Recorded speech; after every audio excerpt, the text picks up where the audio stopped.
आज ये माइक टा मोर कान फाटेदब बोली मु जाई नथिले। आज मु सकाळे उठी देखे तो मोर साइकल अवस्था पूरा खराब, माने मो साइकल पंक्चर हो जाइतिला आ तार भल पिन जाम हो जाइतिला। सेथि पई जेते पहन दबारु हो नथिला। तापरे मु तार भल पिन को काढी सफा करी पुणी लगेली। तापरे पुणी पंप देला को भल भाबरे चले जाउथला। हौ सेतिक थाउ जा छात उपर पत्रटा कुछ दबु। मु जाई परमिनी आउ काहा को कहबो जाओ। हौ हौ हौ जाउची रो राग बाबा लो की रूप तार मु आपण माने को वीडियो देखि आ तापरे मु मांकड़ पर स्टाइल मारे चारे गले छात को आ छात ऊपर बहुत डर लागुथला जदि मांकड़ गैंग आस जिवे ताले मोर हालत टा पूरा खराब।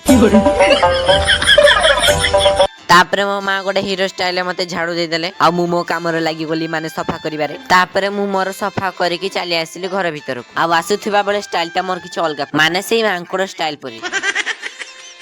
तापर संध्या बेले बसी खाउथला बेले मते माइक शब्द सुबा गला। सत को सत हमर बीएम म्यूजिक माइक आस्थला एते जोर बजुथला जे मो कान पूरा फटे दउथला। आपण मानकर गोटिया लाइक मते आगु को बढ़िबारे सहाय्य करिवो, सपोर्ट निश्चित करिवे। रहुची जय जगन्नाथ।